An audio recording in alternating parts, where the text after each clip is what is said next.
Perikanan berkelanjutan merupakan suatu konsep di mana penangkapan ikan dilakukan secara berkelanjutan. Dikatakan berkelanjutan apabila ikan yang ada di lautan dianggap cukup dan meminimalkan dampak terhadap habitat dan ekosistem. Hal ini dilakukan dengan cara pengumpulan informasi, analisis, perencanaan, konsultasi, pembuatan keputusan, alokasi sumber daya ikan, dan implementasi serta penegakan hukum dari peraturan-peraturan perundang-undangan di bidang perikanan.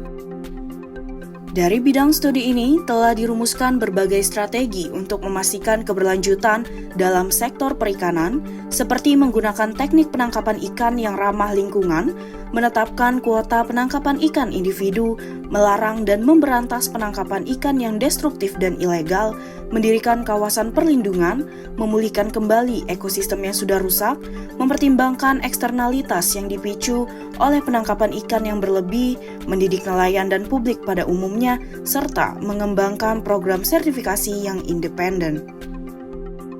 Perikanan berkelanjutan muncul sebagai respon terhadap masalah ancaman yang terjadi dalam kejadian konkret dalam penangkapan ikan di lautan. Terdapat beberapa ancaman yaitu antara lain overfishing dan bottom fisheries. Salah satu ancaman terbesar terhadap perikanan berkelanjutan adalah praktik overfishing, di mana jumlah ikan yang ditangkap melebihi kemampuan populasi ikan dalam bereproduksi. Hal ini menyebabkan penurunan populasi ikan secara terus-menerus dan dalam jangka waktu yang lama dapat menyebabkan punahnya satu spesies ikan. Biasanya praktik ini berkaitan juga dengan bottom fisheries, di mana penangkapan ikan menggunakan alat yang dapat merusak kawasan yang dilaluinya dengan menangkap anak-anak ikan, merusak dasar laut, merusak terumbu karang, dan makhluk-makhluk di sekitarnya.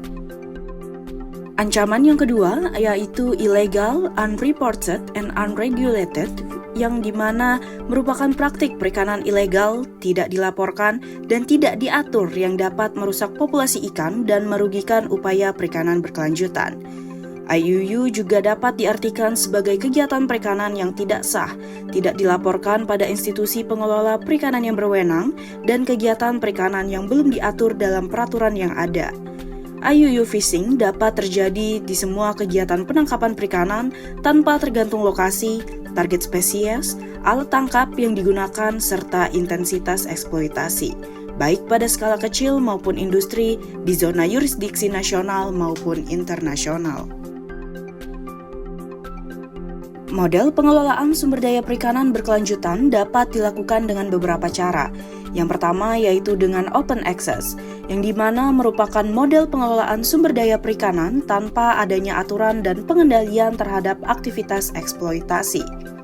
Yang kedua, dengan common property, yang dimana merupakan pemahaman tentang sumber daya perikanan adalah milik umum, yang berarti siapa saja boleh memanfaatkannya.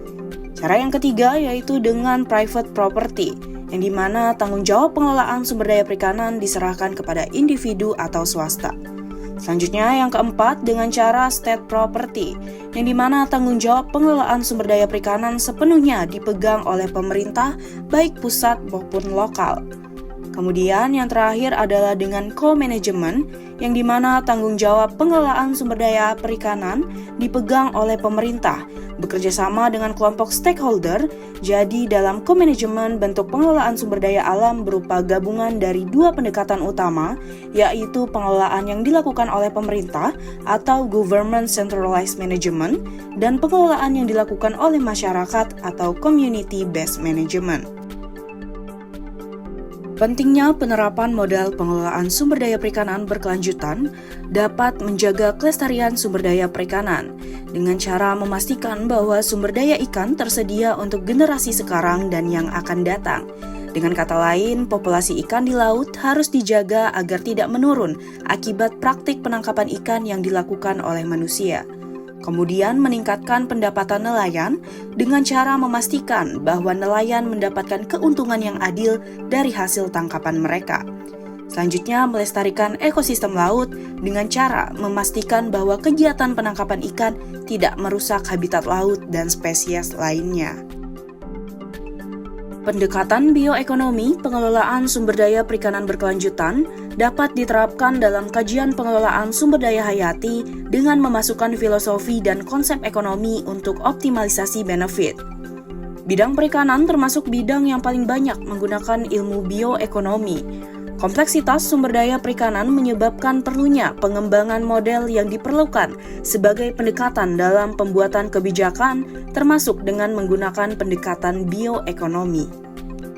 Untuk memastikan penggunaan yang berkelanjutan dari sumber daya perikanan, pendekatan bioekonomi memadukan biologi, ekologi, dan ekonomi, yang dimana termasuk manajemen berbasis ekosistem, pemulihan populasi ikan, evaluasi biaya manfaat, partisipasi pemangku kepentingan, dan penegakan hukum yang ketat.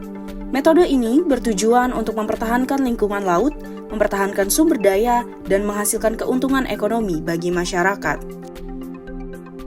Perikanan laut Indonesia memiliki potensi yang sangat besar sehingga dapat diandalkan sebagai sumber penting bahan pangan nasional, penghasil devisa negara dari hasil ekspor, penyedia lapangan kerja, serta menjadi sumber pendapatan domestik yang potensial. Jika dikelola dan dimanfaatkan secara optimal, tentu dapat membantu Indonesia dalam mencapai tujuan pembangunan nasional.